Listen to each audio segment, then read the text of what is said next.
TNG ഉണ്ടായിരുന്നപ്പം TNG ഒരു ആം, എല്ലാം correct ചെയ്യുന്ന ഒരാളായിരുന്നു. നല്ലൊരു എഡിറ്റർ ആയിരുന്നു. ആ നല്ലൊരു എഡിറ്റർ എന്ന് പറഞ്ഞാൽ പിന്നെ ഒന്ന് ഹി വാസ് ആക്സസിബിൾ, നമുക്ക് എന്ത് വേണമെങ്കിലും പറയാം, ചോദിക്കാം. ചോദിക്കുകയും പറയുകയും ചെയ്യാം, എന്ത് സംശയം വേണമെങ്കിലും അങ്ങനെയൊക്കെ ചോദിക്കാൻ പറയുകയും ചെയ്യാം. പിന്നൊന്ന് പുള്ളി എല്ലാം ശ്രദ്ധിക്കും, എല്ലാ ബുള്ളറ്റിൻസും. ആദ്യമൊക്കെ ആണെങ്കിൽ ശരിക്കും പറഞ്ഞാൽ എല്ലാ ഇതിനും ഡെസ്കിൽ വന്ന് എന്താണ് ഹെഡ്ലൈൻസ് എന്നുള്ളത് അറിഞ്ഞ് അത് കറക്റ്റ് ചെയ്തൊക്കെ പോകുമായിരുന്നു.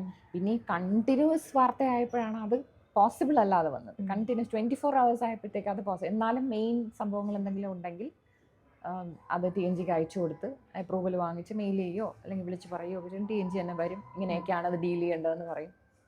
അപ്പോൾ എപ്പോഴും ഹി വാസ് ദെയർ. ആ ഒരു മെൻറ്റർ, ഗൈഡ്, അങ്ങനെയൊക്കെ ആയിരുന്നു എല്ലാവർക്കും. ഈ പണ്ടത്തെ നമ്മുടെ ദൂരദർശന്റെ കാലം തൊട്ടേ സൂര്യ TV തുടങ്ങിയ സമയത്തും ഒക്കെ വാർത്തയ്ക്ക് ഒരു ഇത്ര സമയമുണ്ടായിരുന്നു. അതിനപ്പുറം എല്ലാം മറ്റ് പരിപാടികളായിരുന്നു.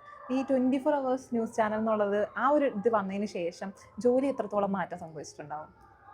ജോലി സ്ഥിര ജോലി എന്നുള്ളൊരു സംഭവത്തേക്ക് വന്നപ്പോഴല്ലേ? ആണ് 24 hours വന്നത് പിന്നെയാണ് സ്ഥിരം ജോലി. അതായത് ഇപ്പം നോൺ സ്റ്റോപ്പാണ്. ഭക്ഷണം കഴിക്കാൻ നമ്മളുടെ ഡ്യൂട്ടി പോയിന്റിൽ നിന്ന് ഒരാളിനെ ഏൽപ്പിച്ചിട്ടാണ് നമ്മൾ പോകുന്നത്. 10 മിനിറ്റ് അല്ലെങ്കിൽ 15 മിനിറ്റ്, ചായ കുടിക്കാനായാലും 5 മിനിറ്റ് എന്ന് പറഞ്ഞു വെച്ചിട്ടാണ്. അതിനകം തിരിച്ച് വന്നേ പറ്റൂ, അല്ലെങ്കിൽ ആ ഡ്യൂട്ടി പോയിന്റിൽ അത്രയും സമയം ആളുണ്ടാവില്ല.